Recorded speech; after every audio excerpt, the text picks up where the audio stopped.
شروع اللہ کا نام لے کر جو بڑا مہربان نہایت رحم والا ہے۔ سب تعریف اللہ ہی کو ہے جس نے اپنے محبوب بندے محمد صلی اللہ علیہ وآلہ وسلم پر یہ کتاب نازل کی اور اس میں کسی طرح کی گجی اور پیچیدگی نہ رکھی، بلکہ سیدھی اور سلیس اتاری تاکہ لوگوں کو عذاب سخت سے جو اس کی طرف سے آنے والا ہے ڈرائے، اور مومنوں کو جو نیک عمل کرتے ہیں خوشخبری سنائے کہ ان کے لیے ان کے کاموں کا نیک بدلہ یعنی بہشت ہے جس میں وہ ہمیشہ رہیں گے، اور ان لوگوں کو بھی ڈرائے جو کہتے ہیں کہ اللہ نے کسی کو بیٹا بنا لیا ہے۔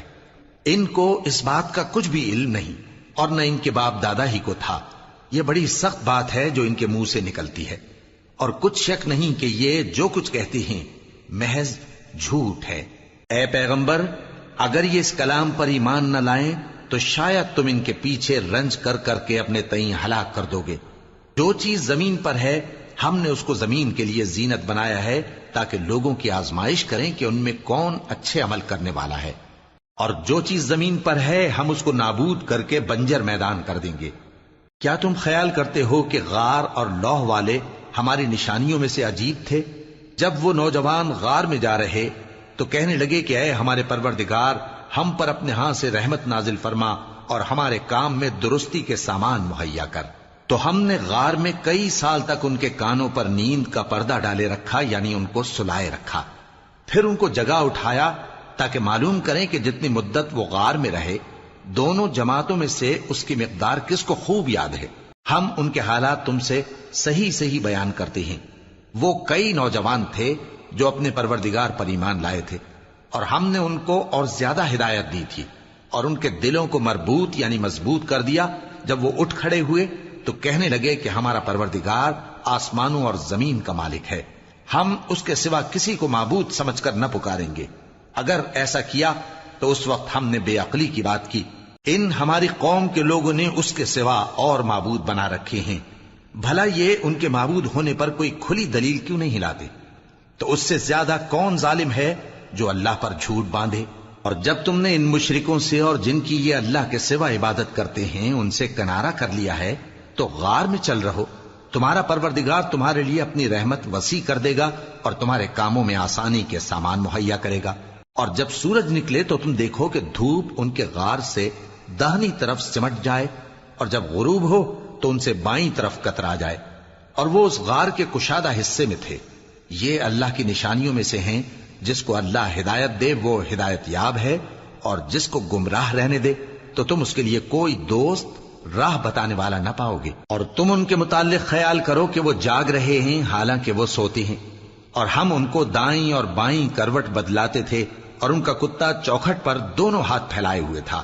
اگر تم ان کو جھانک کر دیکھتے تو پیٹ پھیر کر بھاگ جاتے اور ان سے دہشت میں آ جاتے۔ اور اسی طرح ہم نے ان کو اٹھایا تاکہ آپس میں ایک دوسرے سے دریافت کریں۔ ایک کہنے والے نے کہا کہ تم یہاں کتنی مدت رہے؟ انہوں نے کہا کہ 1 دن یا اس سے بھی کم۔ انہوں نے کہا کہ جتنی مدت تم رہے ہو تمہارا پروردگار ہی اس کو خوب جانتا ہے، تو اپنے میں سے کسی کو یہ روپیہ دے کر شہر بھیجو، وہ دیکھے کہ نفیس کھانا کون سا ہے تو اس میں سے کھانا لے آئے، اور احتیاط سے آئے جائے اور تمہارا حال کسی کو نہ بتائے۔ اگر وہ تم پر دسترس پا لیں گے تو تمہیں سنسار کر دیں گے یا پھر اپنے مذہب میں داخل کر لیں گے، اور اس وقت تم کبھی فلاح نہیں پاؤ گے۔ اور اسی طرح ہم نے لوگوں کو ان کے حال سے خبردار کر دیا تاکہ وہ جانیں کہ اللہ کا وعدہ سچا ہے، اور یہ کہ قیامت جس کا وعدہ کیا جاتا ہے اس میں کچھ شک نہیں۔ اس وقت لوگ ان کے بارے میں باہم جھگڑنے لگے اور کہنے لگے کہ ان کے غار پر عمارت بنا دو۔ ان کا پروردگار ان کے حال سے خوب واقف ہے۔ جو لوگ ان کے معاملے میں غلبہ رکھتے تھے وہ کہنے لگے کہ ہم ان کے غار پر مسجد بنائیں گے۔ بعض لوگ اٹکل پچو کہیں گے کہ وہ 3 تھے اور چوتھا ان کا کتا تھا، اور بعض کہیں گے کہ وہ 5 تھے اور چھٹا ان کا کتا تھا، اور بعض کہیں گے کہ وہ 7 تھے اور 8واں ان کا کتا تھا۔ کہہ دو کہ میرا پروردگار ہی ان کے شمار سے خوب واقف ہے،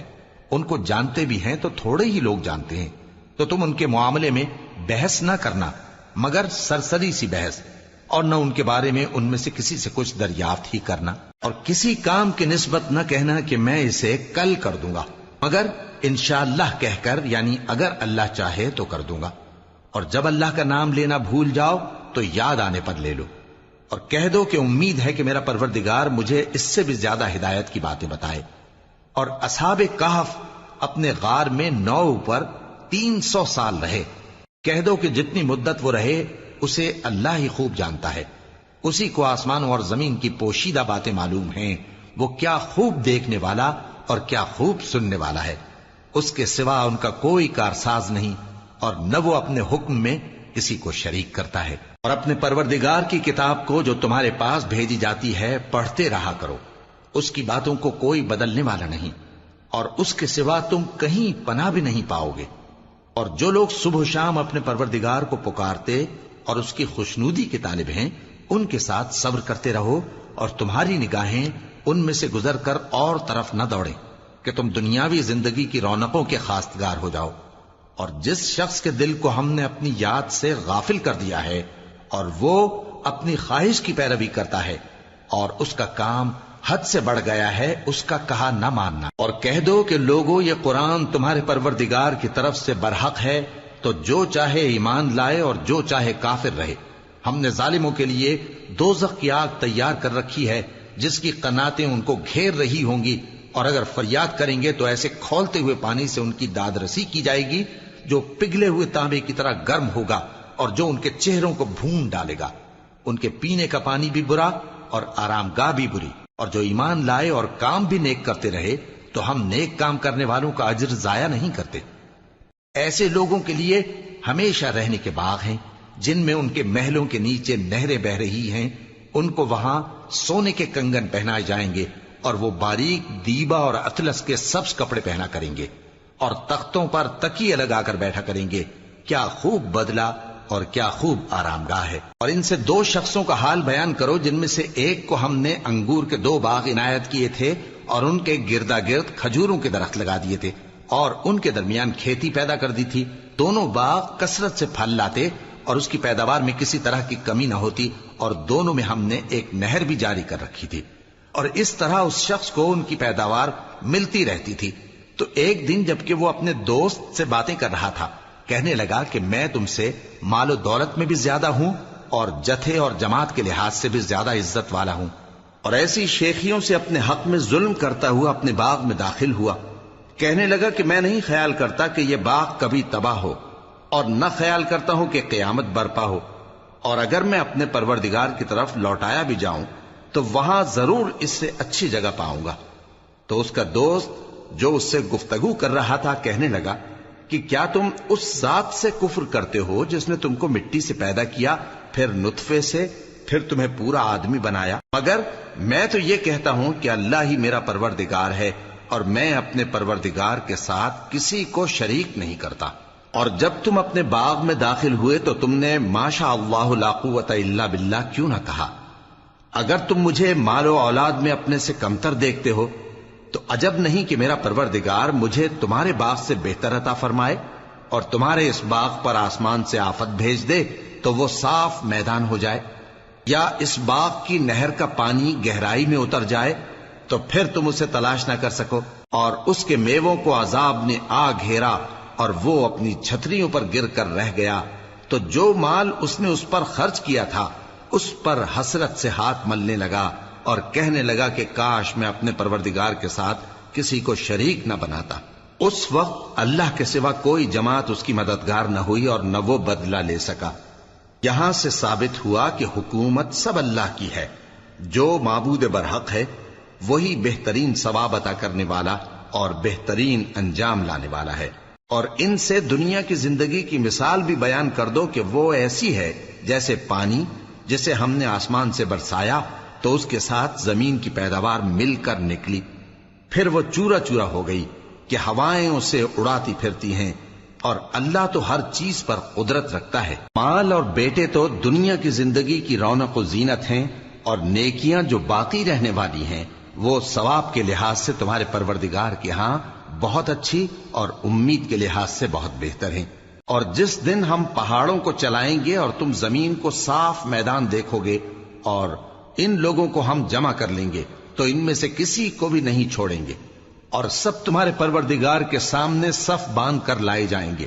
تو ہم ان سے کہیں گے کہ جس طرح ہم نے تم کو پہلی بار پیدا کیا تھا اسی طرح آج تم ہمارے سامنے آئے، لیکن تم نے تو یہ خیال کر رکھا تھا کہ ہم نے تمہارے لیے قیامت کا کوئی وقت مقرر ہی نہیں کیا، اور اعمال کی کتاب کھول کر رکھی جائے گی تو تم گناہگاروں کو دیکھو گے کہ جو کچھ اس میں لکھا ہوگا اس سے ڈر رہے ہوں گے، اور کہیں گے ہائے شامت، یہ کیسی کتاب ہے کہ نہ چھوٹی بات کو چھوڑتی ہے نہ بڑی کو،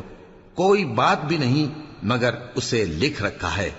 اور جو جو عمل کیے ہوں گے سب کو حاضر پائیں گے، اور تمہارا پروردگار کسی پر ظلم نہیں کرے گا۔ اور جب ہم نے فرشتوں کو حکم دیا کہ آدم کو سجدہ کرو تو سب نے سجدہ کیا مگر ابلیس نے نہ کیا، وہ جنات میں سے تھا تو اپنے پروردگار کے حکم سے باہر ہو گیا۔ کیا تم اس کو اور اس کی اولاد کو میرے سوا دوست بناتے ہو، حالانکہ وہ تمہارے دشمن ہیں، اور شیطان کی دوستی ظالموں کے لیے اللہ کی دوستی کا برا بدل ہے۔ میں نے ان کو نہ تو آسمانوں اور زمین کے پیدا کرنے کے وقت بلایا تھا اور نہ خود ان کے پیدا کرنے کے وقت، اور میں ایسا نہ تھا کہ گمراہ کرنے والوں کو مددگار بناتا۔ اور جس دن اللہ فرمائے گا کہ اب میرے شریکوں کو جن کی نسبت تم معبود ہونے کا گمان رکھتے تھے بلاؤ، تو وہ ان کو بلائیں گے مگر وہ ان کو کچھ جواب نہ دیں گے، اور ہم ان کے درمیان ہلاکت کی ایک جگہ بنا دیں گے، اور گناہگار لوگ دوزخ کو دیکھیں گے تو یقین کر لیں گے کہ وہ اس میں پڑنے والے ہیں، اور اس سے بچنے کا کوئی راستہ نہ پائیں گے۔ اور ہم نے اس قرآن میں لوگوں کے سمجھانے کے لیے طرح طرح کی مثالیں بیان فرمائی ہیں، لیکن انسان سب چیزوں سے بڑھ کر جھگڑالو ہے۔ اور لوگوں کے پاس جب ہدایت آ گئی تو ان کو کس چیز نے منع کیا کہ ایمان لائیں اور اپنے پروردگار سے بخشش مانگیں، بجز اس کے کہ اس بات کے منتظر ہوں کہ انہیں بھی پہلوں کا سا معاملہ پیش آئے یا ان پر عذاب سامنے سے آ جائے۔ اور ہم جو پیغمبروں کو بھیجا کرتے ہیں تو صرف اس لیے کہ لوگوں کو اللہ کی نعمتوں کی خوشخبریاں سنائیں اور عذاب سے ڈرائیں، اور جو کافر ہیں وہ باطل کی مدد سے جھگڑا کرتے ہیں تاکہ اس سے حق کو پھسلا دیں، اور انہوں نے ہماری آیتوں کو اور جس چیز سے ان کو ڈرایا جاتا ہے اسے ہنسی بنا لیا ہے۔ اور اس سے بڑھ کر ظالم کون، جس کو اس کے پروردگار کی آیات کے ذریعے سمجھایا گیا تو اس نے ان سے منہ پھیر لیا، اور جو اعمال وہ آگے کر چکا اس کو بھول گیا۔ ہم نے ان کے دلوں پر پردے ڈال دیے کہ اسے سمجھ نہ سکیں، اور کانوں میں ثقل پیدا کر دیا ہے کہ سن نہ سکیں، اور اگر تم ان کو رستے کی طرف بلاؤ تو کبھی رستے پر نہ آئیں گے، اور تمہارا پروردگار بخشنے والا صاحب رحمت ہے۔ اگر وہ ان کے کرتوتوں پر ان کو پکڑنے لگے تو ان پر جھٹ عذاب بھیج دے، مگر ان کے لیے ایک وقت مقرر کر رکھا ہے کہ اس کے عذاب سے کوئی پناہ کی جگہ نہ پائیں گے۔ اور یہ بستیاں جو ویران پڑی ہیں، جب انہوں نے کفر کر کے ظلم کیا تو ہم نے ان کو تباہ کر دیا، اور ان کی تباہی کے لیے ایک وقت مقرر کر دیا تھا۔ اور جب موسیٰ نے اپنے شاگرد سے کہا کہ جب تک میں دو دریاؤں کے ملنے کی جگہ نہ پہنچ جاؤں ٹلنے کا نہیں، خاص صدیوں چلتا رہوں، پھر جب وہ دونوں ان دریاؤں کے سنگم پر پہنچے تو اپنی مچھلی بھول گئے، پھر اس مچھلی نے دریا میں سرنگ کی طرح اپنا رستہ بنا لیا۔ جب آگے چلے تو موسیٰ نے اپنے شاگرد سے کہا کہ ہمارا کھانا لاؤ، اس سفر سے ہم کو بہت تکان ہو گئی ہے۔ اس نے کہا کہ بھلا آپ نے دیکھا کہ جب ہم نے اس چٹان کے پاس آرام کیا تھا تو میں مچھلی وہیں بھول گیا، اور مجھے آپ سے اس کا ذکر کرنا شیطان نے بھلا دیا، اور اس مچھلی نے عجیب طرح سے دریا میں اپنا رستہ بنایا۔ موسیٰ نے کہا یہی تو وہ مقام ہے جسے ہم تلاش کرتے تھے، تو وہ اپنے پاؤں کے نشان دیکھتے دیکھتے لوٹ گئے۔ وہاں انہوں نے ہمارے بندوں میں سے ایک بندہ دیکھا جس کو ہم نے اپنے ہاتھ سے رحمت خاص سے نوازا تھا اور اپنے پاس سے ایک خاص علم بخشا تھا۔ موسیٰ نے ان سے جن کا نام خضر تھا کہا کہ جو علم اللہ کی طرف سے آپ کو سکھایا گیا ہے، اگر آپ اس میں سے مجھے کچھ بھلائی کی باتیں سکھائیں تو میں آپ کے ساتھ رہوں۔ خضر نے کہا کہ تم میرے ساتھ رہ کر صبر نہیں کر سکو گے، اور جس بات کی تمہیں خبر ہی نہیں اس پر صبر کر بھی کیسے سکتے ہو؟ موسیٰ نے کہا اللہ نے چاہا تو آپ مجھے صابر پائیے گا، اور میں آپ کے ارشاد کے خلاف نہیں کروں گا۔ خضر نے کہا اگر تم میرے ساتھ رہنا چاہو تو شرط یہ ہے مجھ سے کوئی بات نہ پوچھنا جب تک میں خود اس کا ذکر تم سے نہ کروں۔ تو دونوں چل پڑے، یہاں تک کہ جب کشتی میں سوار ہوئے تو خضر نے کشتی کو پھاڑ ڈالا۔ موسیٰ نے کہا کیا آپ نے اس کو اس لیے پھاڑا ہے کہ سواروں کو غرق کر دی؟ یہ تو آپ نے بڑی عجیب بات کی۔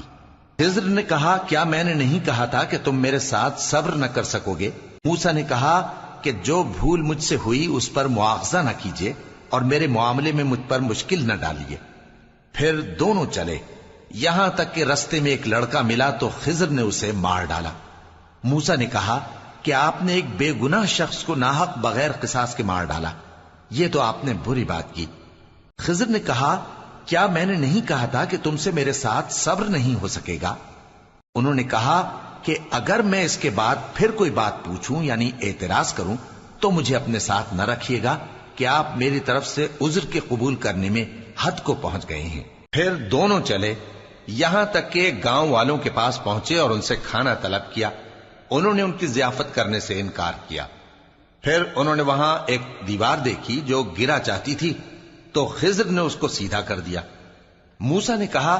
کہ اگر آپ چاہتے تو ان سے اس کا معاوضہ لے لیتے تاکہ کھانے کا کام چلتا۔ خضر نے کہا کہ اب مجھ میں اور تم میں علیحدگی، مگر جن باتوں پر تم صبر نہ کر سکے میں ان کا تمہیں بھید بتائے دیتا ہوں کہ وہ جو کشتی تھی غریب لوگوں کی تھی جو دریا میں محنت کر کے یعنی کشتیاں چلا کر گزارا کرتے تھے، اور ان کے سامنے کی طرف ایک بادشاہ تھا جو ہر اچھی کشتی کو زبردستی چھین لیتا تھا، تو میں نے چاہا کہ اسے عیبدار کر دوں تاکہ وہ اسے غصب نہ کر سکے۔ اور وہ جو لڑکا تھا اس کے ماں باپ دونوں مومن تھے، ہمیں اندیشہ ہوا کہ وہ بڑا ہو کر بد کردار ہوگا تو کہیں ان کو سرکشی اور کفر میں نہ پھنسا دے، تو ہم نے چاہا کہ ان کا پروردگار اس کی جگہ ان کو اور بچہ عطا فرمائے جو اخلاقی پاکیزگی میں بہتر اور محبت میں زیادہ قریب ہو۔ اور وہ جو دیوار تھی سو 2 یتیم لڑکوں کی تھی جو شہر میں رہتے تھے، اور اس کے نیچے ان کا خزانہ دفن تھا، اور ان کا باپ ایک نیک آدمی تھا۔ تو تمہارے پروردگار نے چاہا کہ وہ اپنی جوانی کو پہنچ جائیں اور پھر اپنا خزانہ نکالے۔ یہ تمہارے پروردگار کی مہربانی ہے، اور یہ کام میں نے اپنی طرف سے نہیں کیے، یہ ان باتوں کی حقیقت ہے جن پر تم صبر نہ کر سکے۔ اور تم سے ذوالقرنین کے بارے میں دریافت کرتے ہیں، کہہ دو کہ میں اس کا کسی قدر حال تمہیں پڑھ کر سناتا ہوں۔ ہم نے اس کو زمین میں بڑا اقتدار دیا تھا اور ہر طرح کا سامان اس کو عطا کیا تھا، تو اس نے ایک سفر کا سامان کیا، یہاں تک کہ جب سورج کے غروب ہونے کی جگہ پہنچا تو اسے ایسا پایا کہ ایک کیچڑ والے چشمے میں ڈوب رہا ہے، اور اس چشمے کے پاس ایک قوم دیکھی۔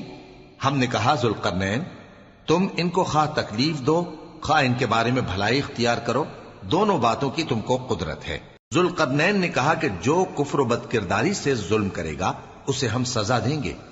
پھر وہ اپنے پروردگار کی طرف لوٹایا جائے گا تو وہ بھی اسے بڑا عذاب دے گا، اور جو ایمان لائے گا اور عمل نیک کرے گا اس کے لیے بہت اچھا بدلہ ہے، اور ہم اپنے معاملے میں اس سے نرم بات کہیں گے۔ پھر اس نے ایک اور سامان سفر کیا، یہاں تک کہ سورج کے طلوع ہونے کے مقام پر پہنچا تو دیکھا کہ وہ ایسے لوگوں پر طلوع ہوتا ہے جن کے لیے ہم نے دھوپ سے بچاؤ کی کوئی اوٹ نہیں بنائی تھی۔ حقیقت یوں ہی تھی، اور جو کچھ اس کے پاس تھا ہم کو سب کی خبر تھی۔ پھر اس نے ایک اور سفر کا سامان کیا، یہاں تک کہ 2 اونچے سیدھے پہاڑوں کے درمیان پہنچا تو دیکھا کہ ان کے اس طرف کچھ لوگ ہیں کہ بات کو سمجھ نہیں سکتے۔ ان لوگوں نے کہا کہ اے ذوالقرنین، یاجوج اور ماجوج اس علاقے میں فساد کرتے رہتے ہیں، بھلا ہم آپ کے لیے خرچ کا انتظام کر دیں کہ آپ ہمارے اور ان کے درمیان ایک دیوار کھینچ دیں۔ ذوالقرنین نے کہا کہ خرچ کا جو مقدور اللہ نے مجھے بخشا ہے وہ بہت اچھا ہے، تم مجھے قوت بازو سے مدد دو، میں تمہارے اور ان کے درمیان ایک مضبوط رکاوٹ بنا دوں گا۔ تم لوہے کے بڑے بڑے تختے میرے پاس لاؤ۔ چنانچہ کام جاری کر دیا گیا، یہاں تک کہ جب اس نے دونوں پہاڑوں کے درمیان کا حصہ برابر کر دیا اور کہا کہ اب اسے دھوکو، یہاں تک کہ جب اس کو دھونک دھونک کر آگ کر دیا تو کہا کہ اب میرے پاس تانبا لاؤ کہ اس پر پگھلا کر ڈال دوں۔ پھر ان میں یہ قدرت نہ رہی کہ اس پر چڑھ سکیں، اور نہ یہ طاقت رہی کہ اس میں نقب لگا سکیں۔ بولا کہ یہ میرے پروردگار کی مہربانی ہے، پھر جب میرے پروردگار کا وعدہ آ پہنچے گا تو اس کو ڈھا کر ہموار کر دے گا، اور میرے پروردگار کا وعدہ سچا ہے۔ اس روز ہم ان کو چھوڑ دیں گے کہ روئے زمین پر پھیل کر ایک دوسرے میں گھس جائیں گے، اور سور پھونکا جائے گا تو ہم سب کو جمع کر لیں گے، اور اس روز ہم جہنم کو کافروں کے سامنے لائیں گے جن کی آنکھیں میری یاد سے پردے میں تھیں اور وہ سننے کی طاقت نہیں رکھتے تھے۔ اب کیا کافر یہ خیال کرتے ہیں کہ وہ میرے بندوں کو میرے سوا اپنا کارساز بنائیں گے تو میں خفا نہیں ہوں گا؟ ہم نے ایسے کافروں کے لیے جہنم کی مہمانی تیار کر رکھی ہے۔ کہہ دو کہ ہم تمہیں ایسے لوگ بتائیں جو اعمال کے لحاظ سے بڑے نقصان میں ہیں؟ یہ وہ لوگ ہیں جن کی دوڑ دھوپ دنیا کی زندگی میں برباد ہو گئی اور وہ یہ سمجھے ہوئے ہیں کہ وہ اچھے کام کر رہے ہیں۔ یہ وہ لوگ ہیں جنہوں نے اپنے پروردگار کی آیتوں کو نہ مانا اور اس کے سامنے جانے سے انکار کیا، تو ان کے اعمال ضائع ہو گئے۔ سو ہم قیامت کے دن ان کے لیے کچھ بھی وزن قائم نہیں کریں گے۔ یہ ان کی سزا ہے، یعنی جہنم، اس لیے کہ انہوں نے کفر کیا اور ہماری آیتوں اور ہمارے پیغمبروں کی ہنسی اڑائی۔ جو لوگ ایمان لائے اور عمل نیک کیے ان کے لیے بہشت کے باغ بطور مہمانی ہوں گے، ہمیشہ ان میں رہیں گے اور وہاں سے مکان بدلنا نہ چاہیں گے۔ کہہ دو کہ اگر سمندر میرے پروردگار کی باتوں کے لکھنے کے لیے روشنائی ہو تو قبل اس کے کہ میرے پروردگار کی باتیں تمام ہوں سمندر ختم ہو جائے، اگرچہ ہم ویسا ہی اور اس کی مدد کو لائیں۔ کہہ دو کہ میں تمہاری طرح کا ایک بشر ہوں، البتہ میری طرف وہی آتی ہے کہ تمہارا معبود وہی ایک معبود ہے۔ تو جو شخص اپنے پروردگار سے ملنے کی امید رکھے چاہیے کہ عمل نیک کرے اور اپنے پروردگار کی عبادت میں کسی کو شریک نہ بنائے۔